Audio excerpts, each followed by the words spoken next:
What's up, guys? We are wrapping up the regular assortment of Super Skrull Wave Marvel Legends figures today with the final two Fantastic Four figures. We're taking a look at Human Torch, Johnny Storm, and we are, of course, taking a look at Ben Grimm, the Thing. We've got these guys here in our standard Legends packaging, as is the case for the entire wave. You've got figures in the window, artwork on the side, and then the back of the package, which you cannot see, has product shots for this figure, as well as a lineup for the rest of the wave, and a little bit of a bio. So let's do it. Let's pull them out and take a look. And here they are out of the package, our Human Torch and Thing figure. So we've got some changes here. Thing is obviously a little bit on the less changed side than Johnny this time around, simply because, well, Johnny is in a suit rather than being fully powered up, fully on fire. So there's a huge aesthetic difference there, and he's on a different body this time around. So let's take a look at Johnny first, and then we'll get to all rock guy here. So this time around, we've got Johnny in a depowered form, so instead of the fully powered up, flame on, translucent orange figure like last time, we have got him in the suit with a normal head. So there are some differences here, and of course he is on a different body, like I mentioned.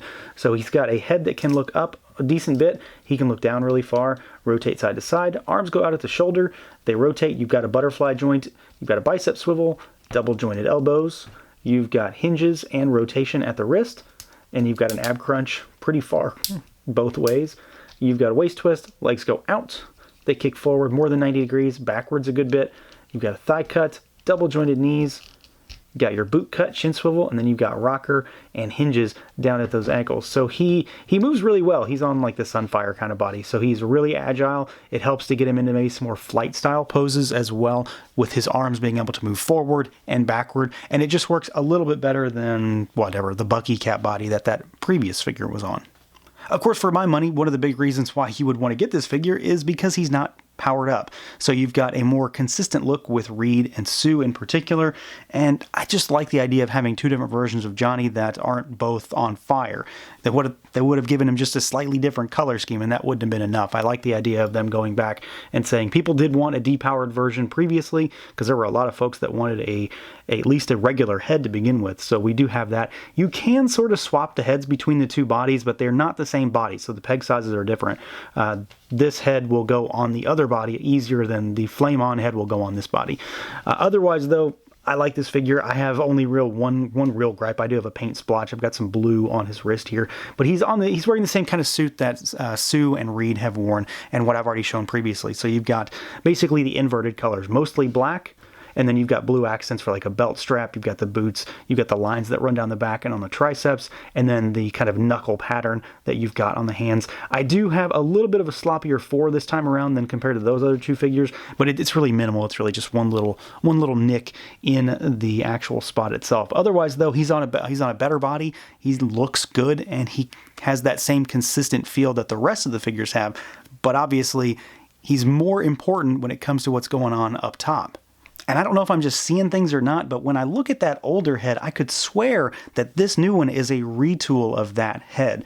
The expression, the cheekbones, just the general placement of things on the head almost line up perfectly on that other figure. So I'm not really sure if that's what's going on. It's really hard to tell since it's a fully translucent head. I can't see for sure, but they definitely do look to be a retool.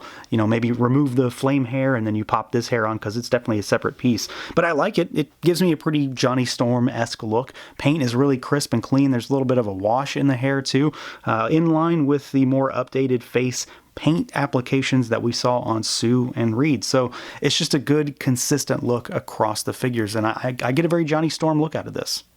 Now for Thing, he is mostly what you expect to get out of this figure.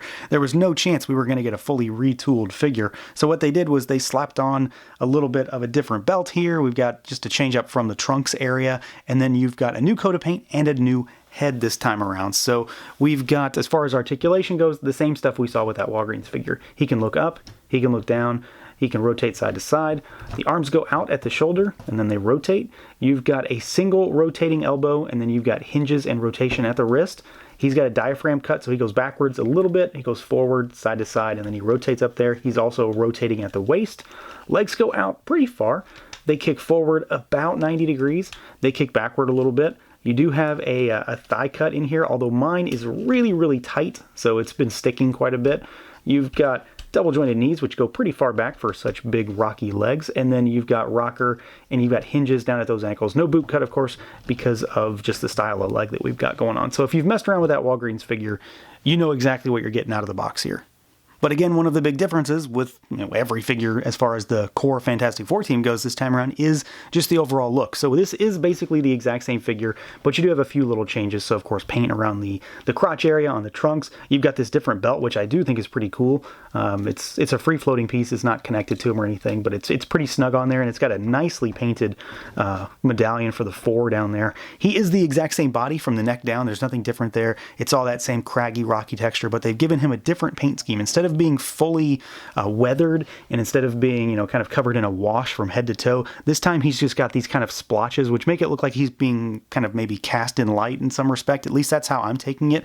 It definitely looks like maybe more comic-y style in some respects, if that makes sense compared to that first figure. And I think it's okay. I would definitely say that I prefer the other figure to this one just from a general aesthetics perspective. But I do think that if you don't have that one, you're going to be really happy because, I want to say this was my favorite Marvel Legend when he came out, the year he came out. He was and still is an exceptionally well done, well sculpted, very hefty and big action figure. So this guy is just maybe more of the same, but a little bit different for a slightly new aesthetic take on this particular character. But there is, like I mentioned, a new head sculpt up here. And to be honest, I forgot that he even had a new head sculpt until I got him home. I thought this was just going to be a complete, almost repaint of this figure. But this is a new head sculpt. It's a different brow, different mouth type of sculpt. So he's got a much more furrowed brow this time. He looks very curmudgeonly. He's very unhappy.